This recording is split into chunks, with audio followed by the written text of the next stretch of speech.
Welcome to South Park City Museum, an authentic 19th century mining boomtown in 21st century Colorado. Located in Fairplay, Colorado, South Park City Museum accurately recreates a 19th century mining town. 44 authentic buildings filled with over 60,000 artifacts portray boomtown life. 7 of the buildings are on their original sites, the rest have been moved from abandoned South Park camps and ghost towns. The restored buildings contain period room settings and exhibits. They faithfully illustrate the professions, trades, and industries that contributed to life in a 19th century Colorado mining town. Visiting South Park City is like a trip back in time. South Park is a 900 square mile basin surrounded by Colorado's majestic Rocky Mountains. In 1859, gold was discovered in Tarryall Creek. Gold seekers spilled into South Park. Mining camps sprang up in every gulch and gully. Soon, the hills were dotted with towns bearing such colorful names as Tarryall, Buckskin Joe, Eureka, Horseshoe, and Mud Sill. Latecomers to the Tarryall diggings found themselves unwelcome. Disgruntled, they referred to the place as Graball and moved to the junction of Beaver Creek and the South Platte. They called their camp Fairplay and vowed to offer the same in good measure to all comers.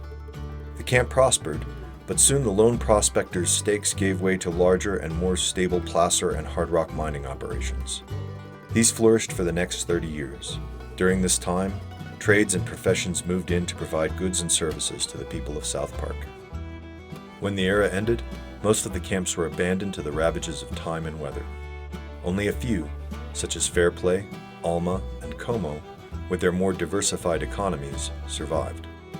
Later, hydraulic and dredge mining, along with improved milling methods, were introduced and these communities prospered once again. Down through the years, other minerals such as silver, lead, and zinc were discovered, triggering new mining booms. Today, only a few working mines are in existence, but the importance of mining to South Park is evident all along the South Platte, from the tailings left by the dredges to the weekend prospectors with their gold pans. In the mid-20th century, Leon H. Schneider, an attorney from Colorado Springs, started visiting South Park. An avid fisherman, he found solace exploring South Park's many streams.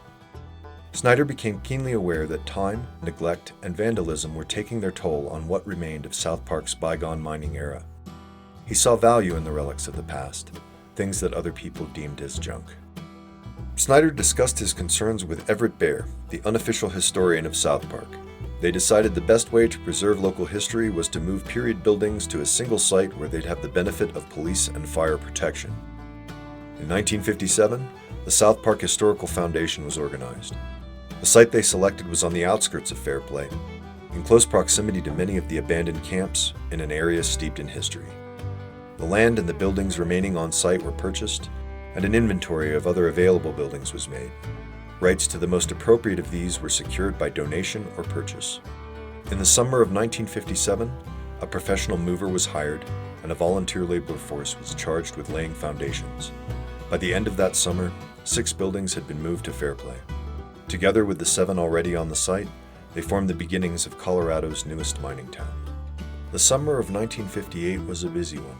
Additional buildings were moved in, and restoration work was in full swing. Various civic groups took on the responsibility of collecting artifacts and furnishing the buildings.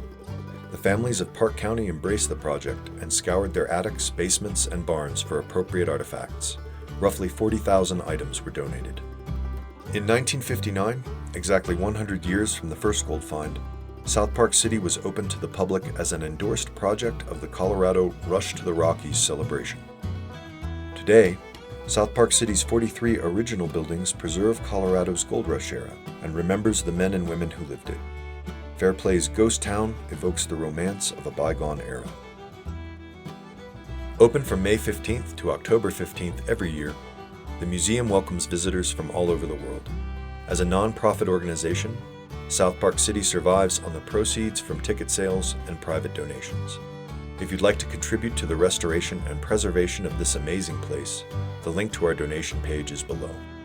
If you are interested in history, ghost stories, virtual tours, curiosities, local legends, and more, please hit that subscribe button and make sure to ring the notification bell so you won't miss a thing.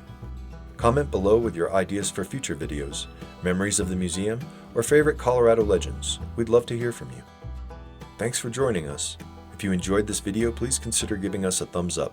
We'll see you next time.